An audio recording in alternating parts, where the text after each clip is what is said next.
Good morning, folks. I'm your boy Surmeets, and these are my co-hosts Kevin, Ahmed, and Edison. And this is Scan Television. Stay classy. I know you're watching, Alex. Today's segment will be broken down into 3 parts. I'll be covering the synopsis of Iraq and general overview. Now to you, Ahmed. Hi, I will be speaking about Iraq's government and the political system and how it's impacted Iraq over the following years. Over to you, Nezzy. Thanks, Ahmed. I'll be talking about the political issues of Iraq, the women abuse, and how the women have been affected over the past few years. I'll be talking about the aftermath of the war and how the notorious structures of Iraq have been torn down. Now we'll be back in a jiffy.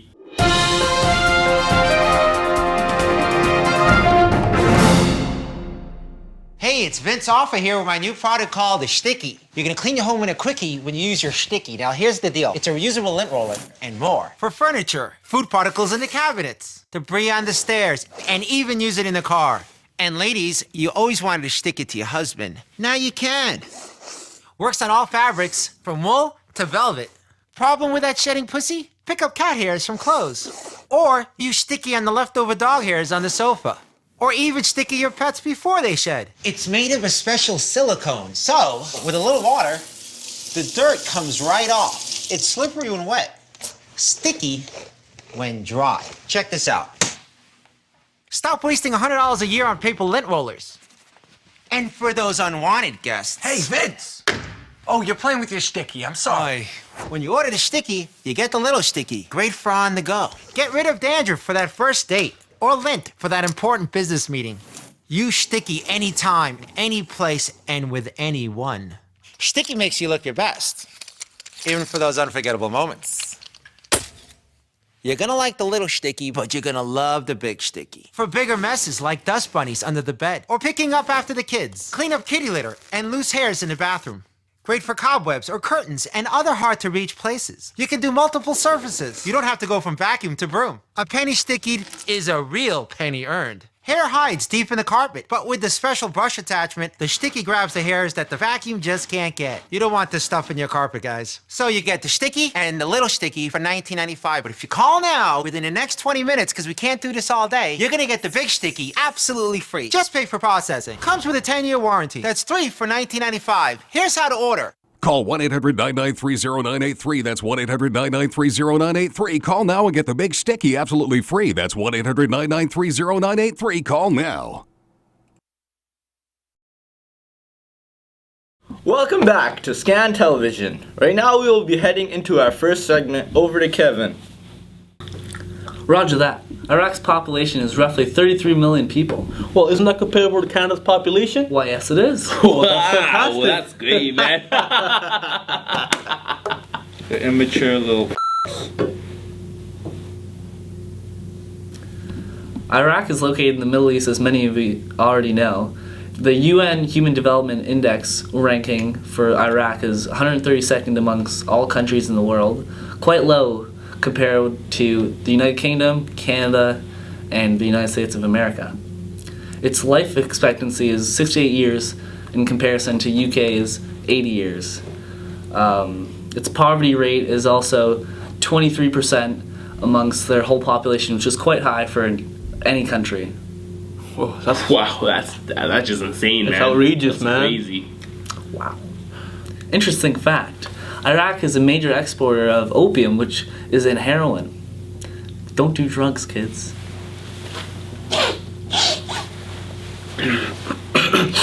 Come on, man. Come on, man. See, We're that's on our TV, show. bro. We're on TV, man. We're on TV. Running the man, my bad.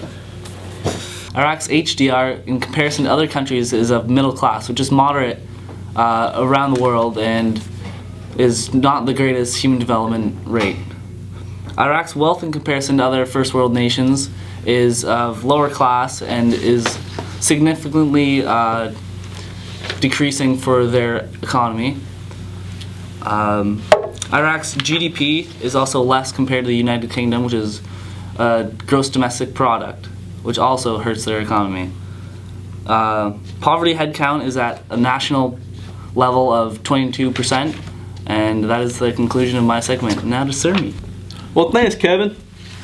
So now we'll start the second segment, which is Iraq's government.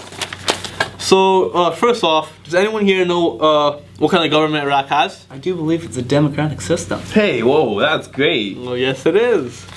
So, Iraq had an authoritarian government since, up till 2003 under Saddam Hussein's rule. And then after that, the Allied forces basically liberated Iraq. And then they had to set up an interim or transitional government, which is a quick-made government to fill that void that was made by Saddam Hussein's fall. Efficient. Yeah. And then now, presently, they have a democratic government led by the Council of Representatives. And does anybody here know how many members are in the Council of Representatives? There are 325 members, and the elections happen every 4 years. Hey, that's not bad. Yeah. Another thing is that the elections happen every 4 years and have two sessions in each annual term, which is when all members come together and discuss country-related topics. Hey, did you guys know elections for the second Council of Representatives were held in 2010? No, I didn't, Nelly. Well, thanks, Nelly. That leads me to my second point, which is whereas the Council of Representatives are all elected individually, they also can be elected to the Presidency Council, which includes 2 vice presidents and the president itself. Juppy, put the camera on Surmeet. Juppy, man. Juppy, why we don't pay you for no reason? Come on, man. Hard-earned money on you right now. Hey, whatever, just start again. Go. My bad. Let's go. So, as I was saying, the Presidency Council is elected, which consists of 2 vice presidents and 1 president, which is the leader. And they also have a prime minister, which is considered considered in terms of power above the president. Although they deal with different aspects of the government. The federal judicial system is composed of a higher judicial council, also a Supreme Court, the Court of Cassation, the Public Prosecution Department, and the Judicial Oversight Commission and other federal courts. The federal court system of Iraq is composed of a higher judicial council, the Supreme Court, Court of Cassation, the Public Prosecution Department, and also other federal courts. Wow, that sounds dangerous, man. Yeah. Now back to Ahmed with the weather. Roger that, Surmeet. I will now be taking you to the weather of the Middle East. Over here we have Dushanbe, where it's heated up for the next few days. Mashhad on the side of it, where, as you can see, it's gonna be cold. It's not warm. And Tehran, there are rumors of earthquakes happening, so please stay inside.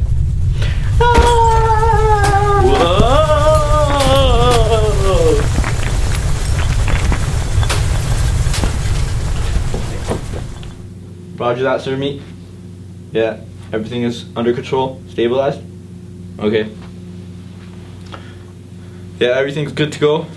As you can see, we endure earthquakes in Iraq. It's an unstable country.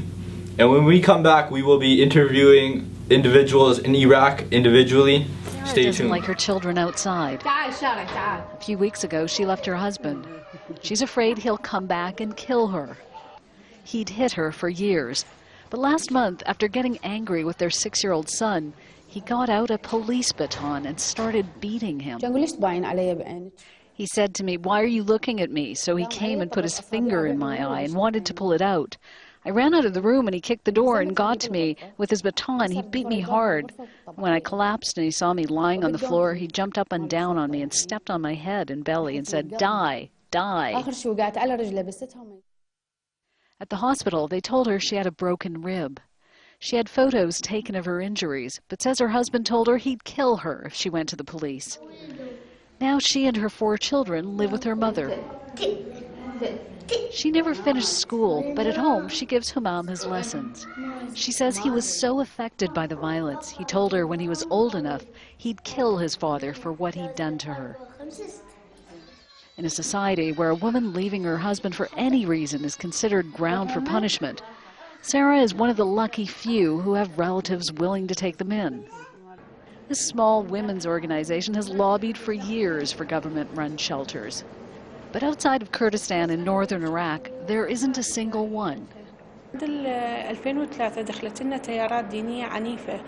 After 2003, many rigid religious elements became part of society, and if they thought there were shelters for abused women, they would consider them distasteful and immoral.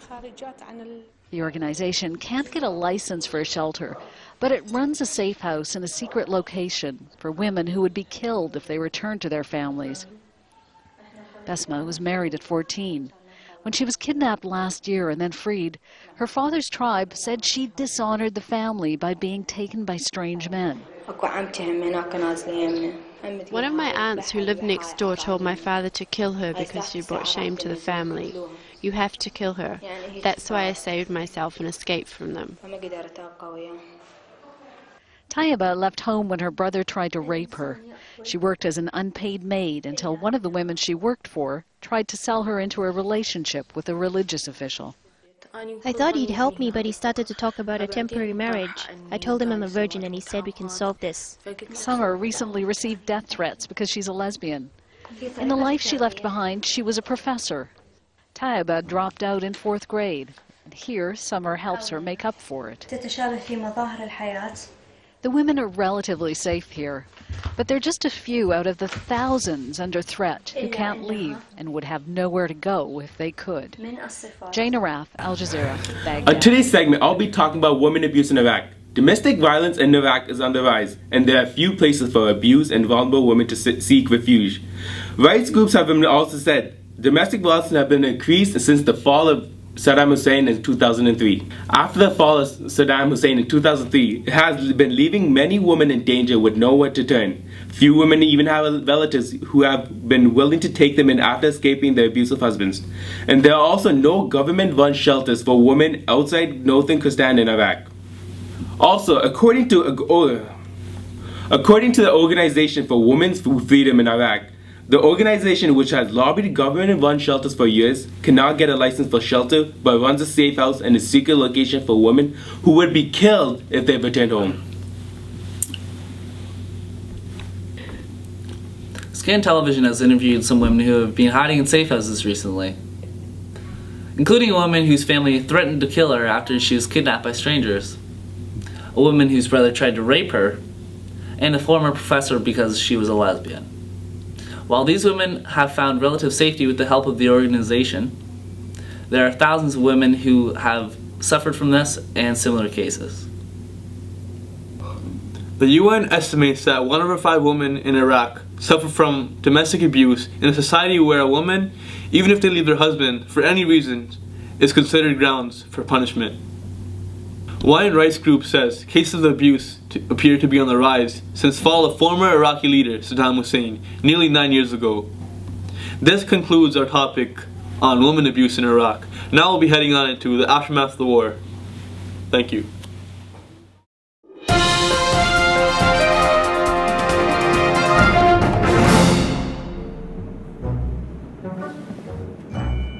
Nessie? Hey kid. Kobe Bryant?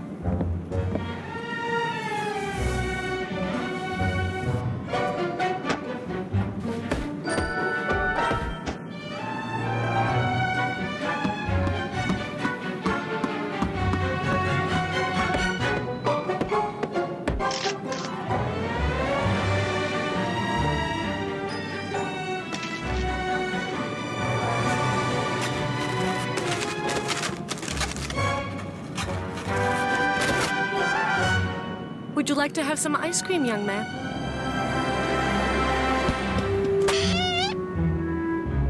Ice cream? Sure. The best fly with Europe's best airline. Turkish Airlines.